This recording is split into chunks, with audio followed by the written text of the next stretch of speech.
Today, I want to share 9 reflections from my Think Week retreat. 2 weeks ago, I went on a Think Week retreat. The plan for this type of retreat was pretty simple. It was going to be 3 days, limited connectivity, so no social media or limited social media, limited messages, limited email, really unstructured schedule, no meetings, just use sort of basic question prompts to zoom out on life, create some perspective, create that 10,000-foot view to start seeing things that you haven't really seen. The focus was going to be on deep conversations, journaling, thinking, reflecting. To say that the experience was transformative would be an understatement, quite frankly.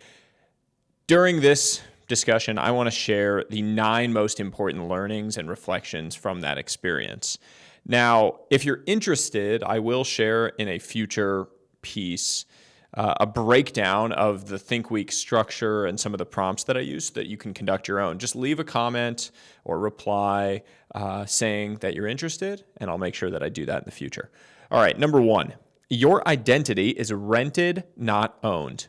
Nothing is permanent in this world. You don't deserve it today because you had it yesterday. You have to do the thing. Chop wood, carry water. Show up and do the work. Rent is due every single day. I can't call myself a writer if I don't write. I can't call myself a leader if I don't lead. I can't call myself a builder if I don't build. Author Derek Sivers has a great line on this. He says, quote, "Keep earning your title or it expires. Holding on to an old title gives you satisfaction without action. But success comes from doing, not declaring," end quote. Who you were yesterday is not guaranteed. You have to earn it. Number 2, it's perfectly reasonable to love the chaos. Life has felt a lot like a crazy bull ride for me recently. A lot of moving parts, a lot of ideas in motion, a lot of big things in the works. I felt overwhelmed far too often. But I also have to be honest, I love it. I love the chaos, and maybe that's okay. I've learned that about myself, that I'd rather be riding a bucking bronco than sitting in the stands wondering what it's like to be in the arena. My point here is this: it's okay to lean into things that seem wrong to others if they feel right to you. Number 3, you find your quest by solving puzzles. Everyone needs a quest, but quests don't just appear magically before you. The reality is that you uncover quests through taking action. You can't plan your way into a quest. You have to act your way into it. And that action often looks like working through a bunch of hard problems. I've found a simple reframe around this that I really love, which is puzzles over problems. Problems, as a word, sort of feel daunting. Puzzles are fun. They're engaging. They're exciting. Look in front of you, identify a puzzle that seems interesting, solve it. If you solve enough interesting puzzles, your quest will reveal itself in due time. Number 4, stop making unforced errors. The worst mistakes in life are the ones that are entirely self-inflicted. And the truth is that most mistakes are. They're unforced errors. The forces conspiring against you are very real. Social media feeds convince you that you're falling behind or living a mediocre existence compared to everyone around you. A barrage of ads convince you that you're one purchase away from living the life you deserve. Algorithms tell you that you're not enough. All of this pushes you silently, subconsciously, towards the cliff. But it's important to remember that no one is forcing you to do anything in life. No matter what the influences look like, you are still in control of your actions. You don't have to take that financially stressful vacation. You don't have to overextend yourself to buy that fancy thing. You don't have to live above your means. You don't have to take actions that are out of alignment with your values. You are at the wheel.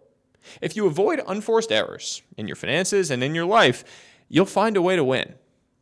And as a PS to this, I have found that tracking my spending and different financial habits has really led to quite notable improvements overall in my unforced error avoidance. My wife and I are long-term users of a tool called Origin. We liked it so much that we ended up actually investing in the company. I think it's the best tool out there. You may love it. We'll leave a link in the show notes.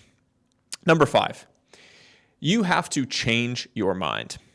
I'm increasingly convinced that the willingness to change your mind is the ultimate sign of intelligence. The most impressive people I know change their minds often in response to new information. It's like a software update, if you will. The goal isn't to be right, it's to find the truth. And you can't do that if you're dogmatic about your beliefs. Number 6, whenever you feel stuck, reclaim your agency. The next time you feel stuck, think about one tiny action that would reassert your control over your life. For me, the simplest version of this is with my calendar. I'll add structure to my days. I map out what I'm going to do for an entire day in 30-minute increments. It doesn't have to be the right stuff, it just has to be something. Then I'll stick to it for the full day. It immediately creates this feeling of control. It builds momentum. You're reclaiming in real time your agency. Number 7, get the rocket ready before you light the fuse. Small issues on the ground become big issues in the air. That's just a truth. Make sure your rocket is in sound working order before you start the launch countdown. That means taking care of the basics in your life. It means sleeping 7+ hours a night. It means eating whole unprocessed foods. It means moving your body for 30 minutes a day. It means connecting with someone you love on a daily basis. And it means clearing your mind. If you take care of those basics, you'll be ready for the crazy forces that a launch places you under. Number 8, having fun is a legitimate competitive advantage. When you're having fun, you're more likely to give your full attention and energy to something. You're more likely to do it for a long time. You're more likely to be willing to do the boring basics that most people skip. Lean into the things that feel fun. It's the clearest edge that you can find. And number 9, compounding is the only true shortcut.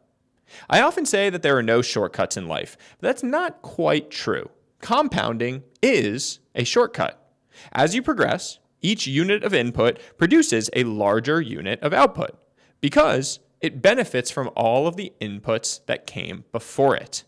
It's a shortcut in the realist sense of the word. But you have to be willing to keep showing up because the moment you stop, the shortcut disappears. The Think Week. Psychologist Viktor Frankl once said, quote, "Between stimulus and response, there is a space. In that space is our power to choose our response." Our power is in the space we can create between stimulus and response. Think about that. My Think Week was a transformative experience. It didn't require any special talent or intelligence, just that I create the space for the transformation to occur. Because here's the truth. The growth you seek is found in the space you avoid. That's all for today. I hope you enjoyed it. I hope you learned something, and I hope you'll share it with others. If you did enjoy this, you're going to love my first book, The 5 Types of Wealth. It has a whole bunch of thinking prompts that will force you to zoom out and create that space in your life. You can order it now on Amazon or anywhere books are sold. And as always, until next time, stay curious, friends.